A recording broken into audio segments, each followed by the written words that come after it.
Coba deh bayangin sejenak.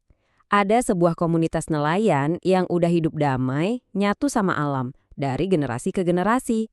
Terus tiba-tiba datang nih proyek modernisasi yang janjinya sih kemakmuran. Tapi pernah kepikiran nggak?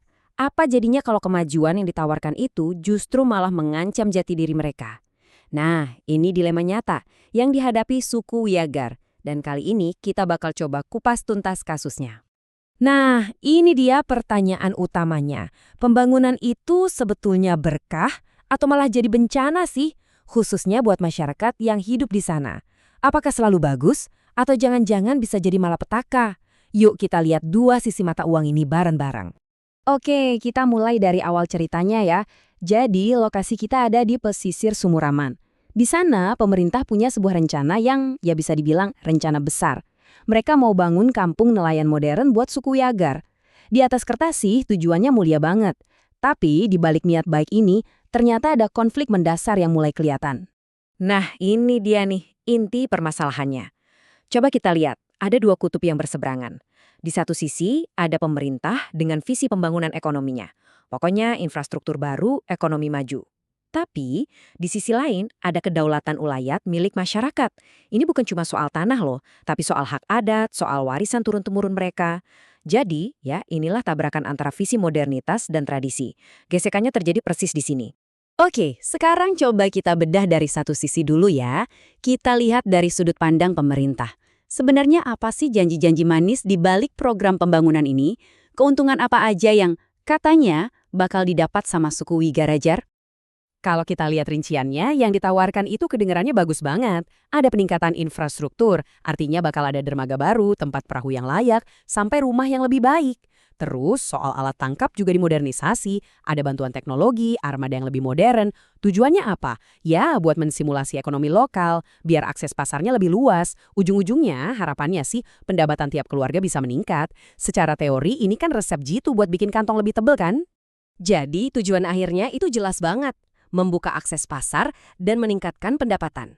Biar hasil laut suku Wiagar nggak cuma dijual di situ-situ aja, tapi bisa masuk ke pasar yang lebih besar. Jadi bukan lagi soal yang penting hari ini bisa makan, tapi udah mikirin gimana caranya membangun masa depan ekonomi yang lebih cerah. Ya, setidaknya begitu janjinya. Oke, janjinya kedengeran indah kan? Tapi kalau sebagus itu kenapa jadi masalah? Nah, jawabannya itu bukan pada apa yang dilakukan, tapi pada bagaimana cara melakukannya. Sekarang, yuk kita balik koinnya dan lihat sisi yang lain. Resiko dari sebuah kebijakan yang diputuskan sepihak. Ada kutipan yang pas banget nih buat menggambarkan situasinya. Kebijakan pembangunan yang diputuskan secara sepihak seringkali menciptakan dinamika yang kompleks. Intinya apa? Ya, sesederhana ini, kalau keputusan dibuat tanpa ngobrol dulu, tanpa dialog, niat yang paling baik sekalipun bisa-bisa malah jadi sumber masalah yang rumit. Dan inilah tantangan utamanya. Nah, ini dia kata kuncinya. Diputuskan secara sepihak. Artinya apa? Ya artinya nggak ada diskusi, nggak ada rembuk bareng, nggak ada dialog. Rencananya itu dibuat di sebuah ruang rapat entah di mana, jauh dari sana, tanpa pernah mendengar suara orang-orang yang hidupnya bakal berubah total. Di titik inilah, sebuah proyek pembangunan biasa berubah jadi pertaruhan kedaulatan dan identitas. Terus, apa sih sebenarnya kedaulatan ulayat ini? Biar kita semua paham, ini tuh jauh lebih dari sekedar secari kertas sertifikat tanah ya. Kedaulatan ulayat itu soal pengakuan atas ikatan batin, ikatan sejarah antara suku Yagar dengan laut, hutan, dan sungai mereka. Ini soal pengetahuan turun-temurun loh, kapan waktu terbaik buat melaut, di mana lokasi ikan-ikan berkumpul, gimana cara jaga alam biar nggak rusak. Jadi kalau hak ulayat ini diabaikan, itu sama aja kayak kita merobek paksa bab paling penting dari buku sejarah dan identitas mereka. Terus gimana dong solusinya? Apa situasinya buntu, nggak ada harapan? Tunggu dulu.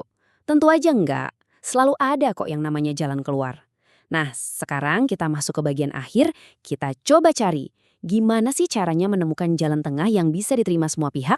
Jadi gimana caranya menyeimbangkan dua kepentingan ini?